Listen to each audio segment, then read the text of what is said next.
Hello students, welcome.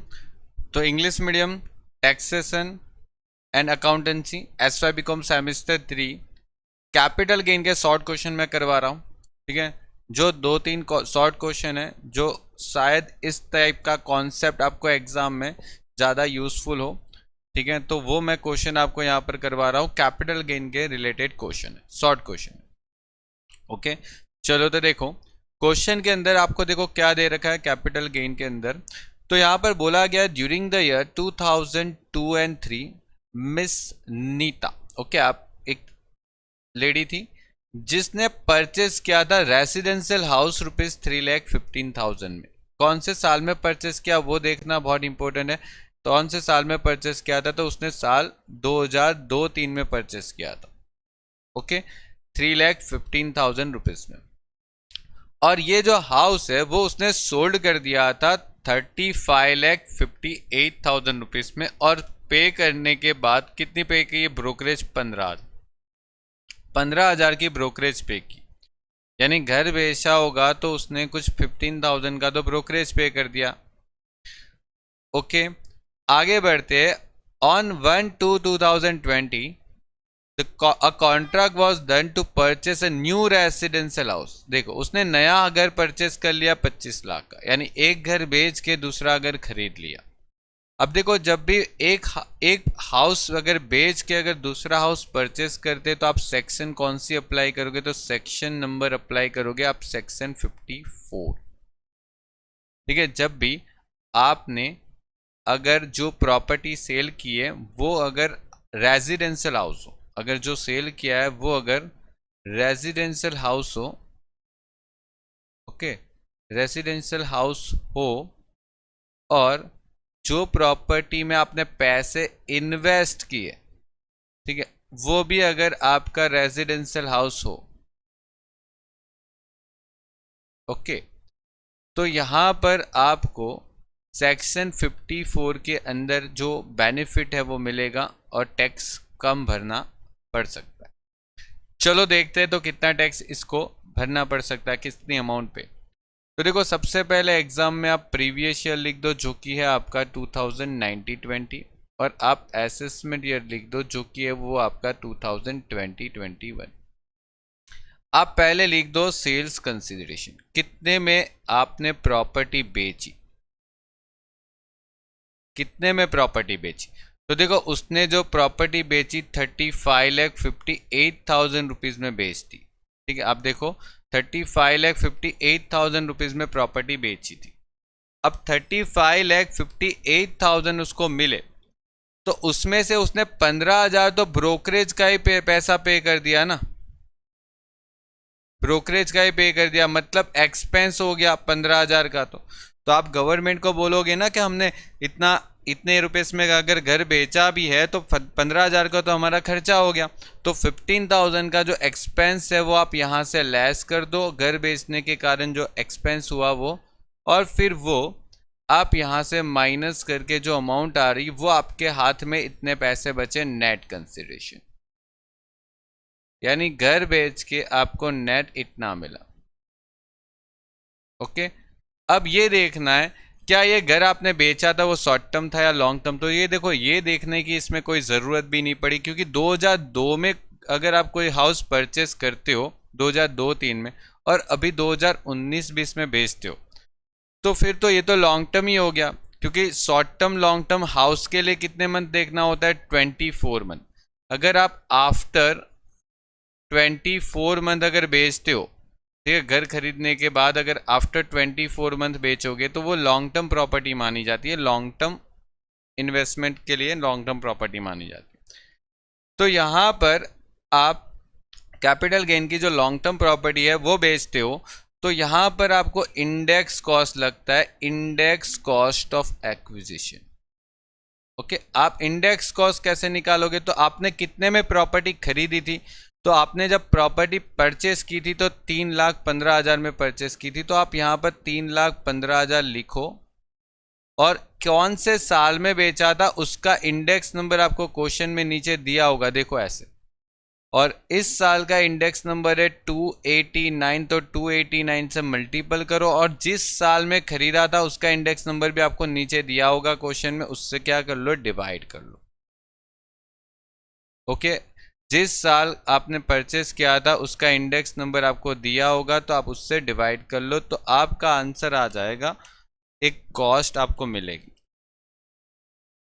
कितना मिल रहा है, 8,67,000।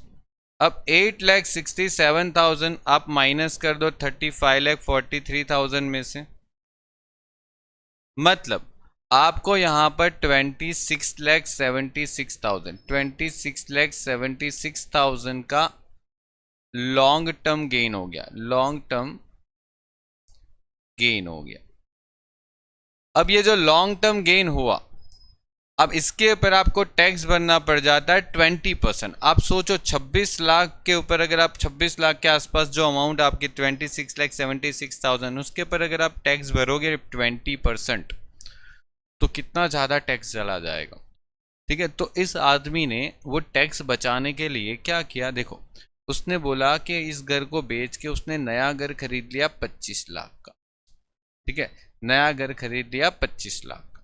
तो अगर आप एक हाउस बेच के अगर दूसरा हाउस खरीद लेते हो, तो जो आपने हाउस बेचा उसमें से जितना भी गेन हुआ उसके अंदर से आप सेक्शन 54 का एग्जेम्पशन ले सकते हो।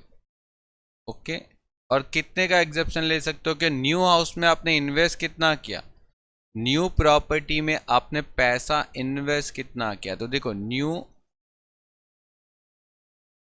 हाउस कितने में परचेस किया, 25 लैक्स में, तो आप पूरा 25 लैक्स ही माइनस कर दो क्योंकि आपने पूरा 25 लैक्स का ही घर खरीदा है, और ये जो 25 लैक्स है वो पूरा माइनस हो जाएगा।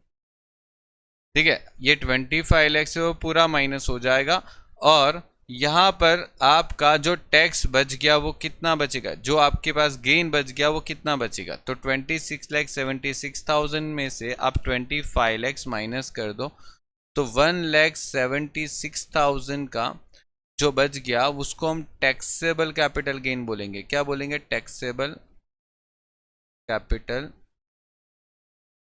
गेन।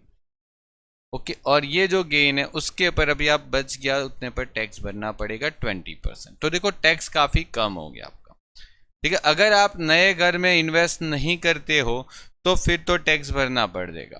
ठीक है, तो ये जो है वो सेक्शन का एग्जेप्शन फायदे में एसएससी के, कि अगर वो इन्वेस्टमेंट कर देता है तुरंत नए घर के अंदर तो उसको सेक्शन 54 का एग्जेप्शन मिलेगा और फिर उतना टैक्स फ्री हो जाएगा अमाउंट। ठीक है, लेकिन ये नए घर में इन्वेस्ट करने का कुछ टाइम लिमिट है जो आपको सेक्शन 54 में लिखा है, वो पढ़ लेना क्योंकि वो सेक्शन 54 की थियरी पूछेंगे। ठीक है, चलो तो क्वेश्चन नंबर 2 पे चलते हैं। तो देखो क्वेश्चन नंबर 2 एग्जैक्टली वापस उसी टाइप का क्वेश्चन है लेकिन थोड़ा सा चेंजेस है। देखो, during the year 2004-5 Deepak purchase a residential house 4,52,000 after he incurred 2,74,000 for the additional construction of house, additional construction in the house in the year 2008 or 9। Okay, और फिर बाद में क्या बोला, ऑन 15/2/2020 ही सोल्ड 36,60,000। ओके, ये घर उसने बेच दिया फिर, ठीक है 2020 में, और 10,000 की ब्रोकरेज पे कर दी। He purchased a new residential house 23 lakhs as on 1/3/2020। देखो उसने एक घर बेच के वापस दूसरे घर में पैसे लगा दिए। तो देखो वापस आप यही करोगे। देखो सबसे पहले तो आप यहाँ पर प्रीवियस ईयर लिख दो जो कि था आपका 2019-20, और फिर एसेसमेंट ईयर लिख दो जो कि आपका था 2020-21। ओके, उसके बाद आपको ये लिखना है कि कितने में उसने पहले पुरानी प्रॉपर्टी बेची, sale consideration. Okay, sale consideration कितना है उसका, तो देखो 36,60,000 में उसने प्रॉपर्टी बेची है, हाउस, और उस हाउस को बेचने के लिए उसने कुछ एक्सपेंडिचर किया था जिसको हम बोल रहे हैं इसमें ब्रोकरेज है, तो ये 10,000 का तो खर्चा हो गया। ध्यान रखना ये जो एक्सपेंस होता है वो फॉर सेल्स होना चाहिए, एक्सपेंस फॉर सेल। ओके, ये चीज भी ध्यान रखना। 36,50,000 आपके हाथ में नेट आया, यानी ये हो गया नेट कंसिडरेशन। ओके, ये आपके हाथ में नेट आया, यानी घर 36,60,000 में बेचा, 10,000 तो तुरंत खर्चा हो गया और उसमें से आपके हाथ में अभी 36,50,000 है। अब देखो ये जो प्रॉपर्टी उसने खरीदी थी वो 2004 में खरीदी थी, 4-5 में, यानी समझो उसने क्या किया था, 2004-5 में एक अच्छा सा घर देख के खरीद लिया था। ठीक है, मैं यहाँ पर एक घर बना देता हूँ। ये एक घर उसने खरीद लिया था 2004-5 में। कितने में पड़ रहा था ये घर? उसने 4,52,000 में ये घर लिया था। ठीक है, 2004-5 में। तो हमें इसके पर इंडेक्सिंग करके ये पता लगाना है कि उसकी आज क्या वैल्यू रहेगी उस कॉस्ट के हिसाब से, तो उसको बोलते हैं इंडेक्स कॉस्ट। ठीक है, index cost always long term capital asset में होती है, ध्यान रखना। ओके, 4,52,000, तो 4,52,000 की अगर इंडेक्स कॉस्ट करें तो 289 डिवाइड बाई कौन से साल में खरीदा था, 4-5, तो 4-5 का इंडेक्स नंबर आपके पास 113 है नीचे, तो आप डिवाइड कर, मतलब 4,52,000 इंटू 289 डिवाइड बाई 113, आपके पास आंसर यहाँ पर आ जाने वाला है 11,56,000। अब ये तो आपने सिर्फ घर खरीदा था उसकी बात हो गई, लेकिन देखो कभी कभी क्या होगा क्वेश्चन में, आप घर खरीदते हो फिर उसके बाद पता है उसमें कुछ रिनोवेशन करवाते हो, रिकंस्ट्रक्शन करवाते हो, या तो कभी कभी क्या होता है आप घर के ऊपर फर्स्ट फ्लोर बनवाते हो, फिर थोड़े साल के बाद सेकंड फ्लोर, तो वो सब भी कंसिडर किया जाता है। तो यहाँ पर देखो उसने क्या लिखा, ही इंकर्ड 2,74,000, मतलब उसने कुछ एक्स्ट्रा फ्लोर बनवा दिया। चलो ऐसा एक सपोज कर लेते कि यहाँ पर उसने एक्स्ट्रा फ्लोर बनवा दिया, एडिशनल ऊपर एक दूसरा फ्लोर बनवा दिया, कितने में, 2,74,000, ये वाला फ्लोर बनवा दिया। ओके, और ये जो फ्लोर बनवाया वो फ्लोर के लिए उसने खर्चा करवाया था 2,74,000, वो भी कौन से साल में खर्चा करवाया था, तो 8-9 में करवाया था। तो उसका भी इंडेक्स कॉस्ट करेंगे, तो यस बिल्कुल उसका भी इंडेक्स कॉस्ट करेंगे। इंडेक्स कॉस्ट कितना था, कितना था, तो आपने जो एक्सपेंडिचर किया था वो 2,74,000 किया था, और इधर 289 डिवाइड बाई कितने का, तो यहाँ पर 137 आपके पास इंडेक्स नंबर है उस साल का। देखो इंडेक्स नंबर आपको दे के रखेंगे, ठीक है, क्वेश्चन में लास्ट में आपको दे के रखते हैं हमेशा। तो यहाँ पर आप मल्टीप्लाई और डिवाइड करो तो 5,78,000 रुपीज़ का आपका आंसर आ, और फिर आप दोनों को 36,50,000 में से माइनस कर दो, तो यहाँ पर आपको कुछ अमाउंट मिलेगी जो कि है 19,60,000, जिसको हम बोलेंगे long term capital gain. Okay, अब सवाल ये होता है कि सर इसको टैक्स भरना पड़ेगा इसके ऊपर 20%, तो यस बिल्कुल 19,16,000 पे 20% टैक्स होता है लॉन्ग टर्म कैपिटल गेन पे। लेकिन ये आदमी थोड़ा होशियार था, उसने क्या कर दिया, वापस 23 लाख का न्यू हाउस परचेस कर लिया। देखो उसने नया घर खरीद लिया, ठीक है, वो घर बेच के उसने ये नया घर खरीद लिया, और नए हाउस का एग्जेप्शन किसके अंदर मिलता है, तो यहाँ पर मिलता है सेक्शन 54, क्योंकि उसने हाउस बेच के हाउस खरीदा। अब इन्वेस्टमेंट कितना किया है हाउस में, इन्वेस्टमेंट इन हाउस कितना हाउस में इन्वेस्ट किया था, तो 23 लाख रुपीस। क्या पूरा 23 लाख माइनस करेंगे सर, नहीं बिल्कुल नहीं, क्योंकि आपका गेन तो सिर्फ 19,16,000 ही हुआ था, तो आपका लॉन्ग टर्म कैपिटल गेन कितना हो रहा है, 19,60,000 ही तो हो रहा है, तो आप पूरा थोड़ी माइनस कर पाओगे, समझ रहे हो। जब आपके पास गेन ही 16,000 हो रहा है तो आप पूरा 23 लाख कैसे माइनस कर सकते हो, नहीं। तो आप इन दोनों में से जो लेस वैल्यू है वो ही माइनस कर पाते हो। ठीक है, मतलब कि अगर आपने कैपिटल गेन से ज़्यादा पैसे का अगर खरीद लिया है, ठीक है, तो आप उतना ही माइनस करोगे जितना आपका कैपिटल गेन हो रहा है। कितना हो रहा है? 19,60,000 का कैपिटल गेन हो रहा है, तो उतना ही माइनस करेंगे। और उतना ही माइनस करने के बाद आपके पास जो गेन बचेगा तो उसके ऊपर टैक्स भरेंगे, लेकिन यहाँ पर तो कुछ बच ही नहीं रहा है। ठीक है, नील हो गया, नथिंग इज लेफ्ट, कंप्लीट। तो यहाँ पर टैक्सेबल कैपिटल गेन कुछ भी नहीं आया, नो टैक्सेबल कैपिटल गेन, इसको टैक्स भरने की ज़रूरत नहीं। ओके, तो अच्छा क्वेश्चन है। शॉर्ट क्वेश्चन में इस टाइप के क्वेश्चन, या तो यही सेम टॉपिक आपको लॉन्ग क्वेश्चन में भी कई बार पूछ लेते हैं। ठीक है, इसके साथ 2-3 एसेट और दे देंगे और लॉन्ग क्वेश्चन बना सकते हैं। चलो, ये आ जाओ दूसरे क्वेश्चन। मिस्टर आर जो है वो परचेस कर रहा है रेजिडेंशियल हाउस ₹6 लाख का। ठीक है, कब परचेस कर रहा है? तो यस, 1998 में। उसके बाद उसने कुछ खर्चा कर दिया वापस, 2,74,000 का एडिशनल कंस्ट्रक्शन करवाया, जैसे हमने अभी उस ऊपर वाले क्वेश्चन में किया था वैसा। और उसके बाद 1/15/2020 उसने पूरा अगर 80 लाख में बेच के 80,000 की ब्रोकरेज पे कर दी। और क्वेश्चन के अंदर फेयर मार्केट वैल्यू दे रखी है 1/4/2001। अब देखो ये पॉइंट नहीं आया। अब देखो स्टूडेंट्स, यहां पर एक चीज ध्यान रखना, जब भी कोई प्रॉपर्टी 2001 से पुरानी हो, मैं क्या बोल रहा हूं ध्यान से मेरी बातों पे ध्यान देना, 2001 से पुरानी, कौन सी तारीख? 1/4/2001 से पुरानी अगर कोई एसेट्स है, इस तारीख से पुरानी, तो आपको हमेशा 2001 की क्या दे के रखेंगे? फेयर मार्केट वैल्यू, जो कोई दे रखा है। देखो फेयर मार्केट वैल्यू कितनी दे रखी है सर? 10 लाख।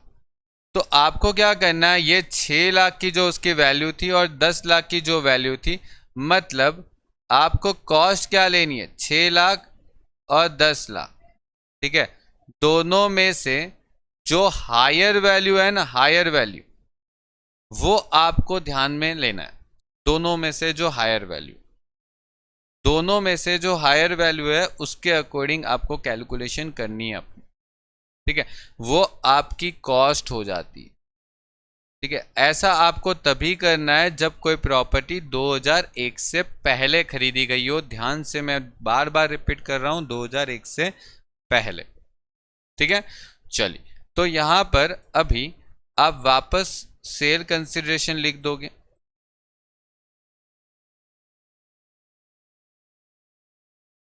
ओके, यहां पर वापस सेल कंसिडरेशन लिख दोगे।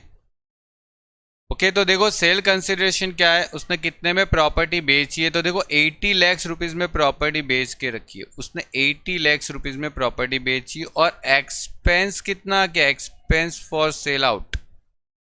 ओके, तो देखो उसने 80 लाख में प्रॉपर्टी बेची और 80,000 तो ब्रोकरेज पे कर दी, यानी 80 लाख में घर बेच के उसको मिला क्या? कुछ भी नहीं।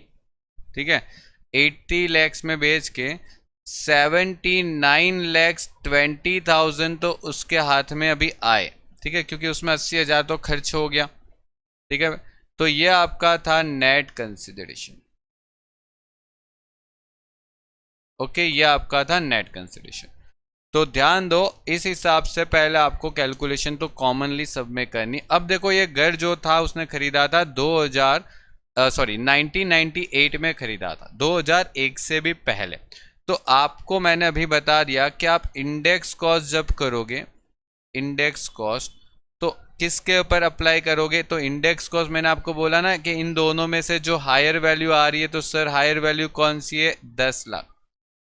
तो आप 10 लाख के ऊपर इंडेक्स कॉस्ट अप्लाई करोगे, 289 जिस साल बेचा उस साल का ऊपर आएगा इंडेक्स नंबर। और देखो 2001 से जब भी प्रॉपर्टी पहले खरीदते, 2001 से पहले प्रॉपर्टी खरीदोगे तो आप डिवाइड बाय 100 ही करोगे इंडेक्स नंबर में। ठीक है, तो 10 लैक्स डिवाइड बाय 100 इंटू 289, मतलब 28,90,000 का आपका इंडेक्स कॉस्ट आया। अब देखो आपने ये घर खरीदा था, उसमें कुछ इम्प्रूवमेंट करवाया था, तो यस बिल्कुल आपने 2,74,000 का कंस्ट्रक्शन भी करवाया। देखो एडिशनल कुछ फर्स्ट फ्लोर बनवाया होगा या तो कुछ भी करवाया होगा, एनीथिंग, उसको हमें नहीं देखना। तो यहाँ पर आपको इंडेक्स कॉस्ट ऑफ इम्प्रूवमेंट कितना लेना है, 274 289 डिवाइड बाय क्या करना है, 137 क्योंकि जिस साल आपने इंडेक्स कॉस्ट जिस साल आपने इम्प्रूवमेंट किया था वो साल था 2008-9, तो 8-9 का इंडेक्स नंबर है 137, तो आप 137 से डिवाइड और 289 से मल्टी, कितना आएगा, 5,78,000।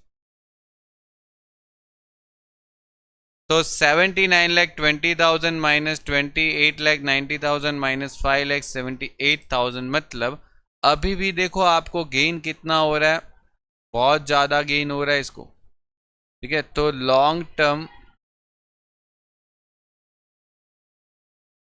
कैपिटल गेन कितना, लॉन्ग टर्म कैपिटल गेन आया 44,52,000। तो देखो इसको बहुत ज़्यादा गेन आ रहा है तो उसको टैक्स भी ज़्यादा आ सकता है। तो अब इसको टैक्स बचाना है तो उसने देखो क्या किया, ध्यान से सुनना, अब ये न्यू पॉइंट है, इस साल आपको ये पॉइंट नया अप्लाई हुआ है और बुक्स में इसके एक भी क्वेश्चन नहीं है, तो ध्यान से देखते जाना। यहाँ पर देखो क्या बोला है, he purchase a residential house 23 lakhs।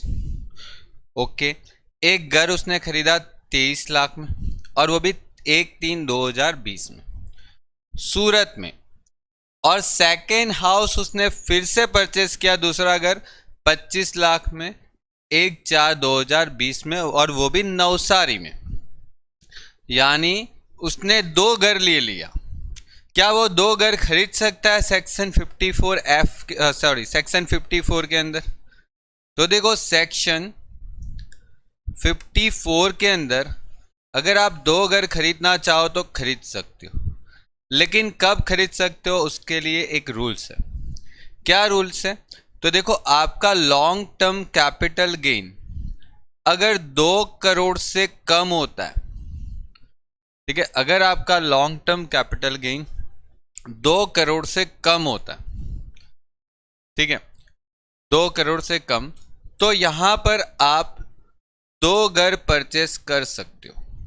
ठीक है, यानी एसएसी कैन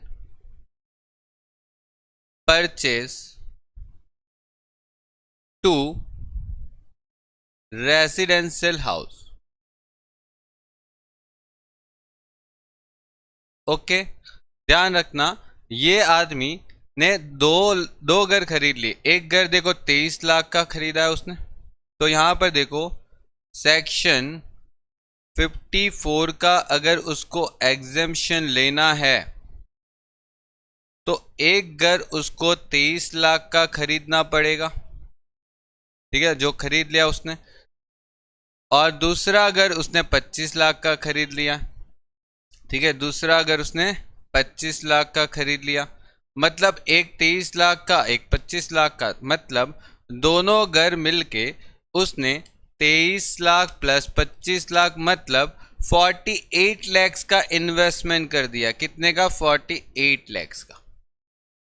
ये 48 लैक्स का 2 हाउस में इन्वेस्टमेंट कर दिया।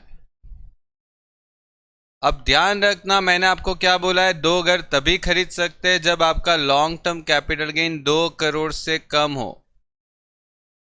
ठीक है, आपका long term capital gain 2 crore से क्या होना चाहिए? कम होना चाहिए। ठीक है, लेकिन अगर आपका long term capital gain 2 crore से ज्यादा हो तो ओके, तो आपका कैपिटल गेन अगर 2 करोड़ से ज्यादा हो तो क्या होगा? तो अगर आपका लॉन्ग टर्म कैपिटल गेन अगर 2 करोड़ से ज़्यादा होता है तो आप 2 घर नहीं खरीद सकते। ठीक है, अगर आपका लॉन्ग टर्म कैपिटल गेन अगर 2 करोड़ से ज़्यादा है तो आप 2 घर नहीं खरीद सकते। आप सिर्फ एक ही प्रॉपर्टी परचेस कर सकते हो, ठीक है। तो SSC can by only one residential house. Okay, तो ये चीज ध्यान रखना कि दो घर कब खरीद सकते हैं। तो आपका यहाँ पर जो गेन है ना, यहाँ पर ये जो गेन, ये जो गेन है वो 2 करोड़ से ज्यादा नहीं होना चाहिए, तो आप दो घर खरीद सकते, ठीक है। और जो दो प्रॉपर्टी में आप पैसा इन्वेस्ट करोगे वो दोनों इंडिया में होनी चाहिए। तो देखो यहाँ पर तो सूरत और नवसारी था, दोनों इंडिया में था, ठीक है। तो यहाँ पर आपने 48 lakhs का इन्वेस्टमेंट किया, लेकिन आपका यहाँ पर लॉन्ग टर्म कैपिटल गेन तो सर कितना था, सिर्फ 44,52,000। तो यहाँ पर आपको एग्जेम्पशन कितना मिलेगा, तो जितना आपका कैपिटल गेन है उतना। देखो कैपिटल गेन से ज़्यादा एग्जेम्पशन कभी नहीं मिलता, ठीक है। तो यहाँ पर आपकी वैल्यू क्या बच गई, नील, कुछ भी नहीं, 0। ओके, तो देखो ये एक न्यू पॉइंट है जो इसी साल आपको ऐड हुआ है। आपको इसके बारे में क्वेश्चन कहीं नहीं मिलेंगे, अगर पूछ लिया तो काम आएगा आपका, ठीक है। नहीं पूछा तो वेल एंड गुड है आपके लिए। तो देखो ये जो एसएससी है उसने दो घर कब खरीदना चाहिए, ठीक है, मतलब दो घर कब खरीद सकता है, तो जब उसका कैपिटल गेन जो है वो 2 करोड़ से कम हो तो दो घर खरीदने का उसके पास ऑप्शन है। लेकिन ध्यान रखना ये option only one time use कर सकता है, only one time during his life.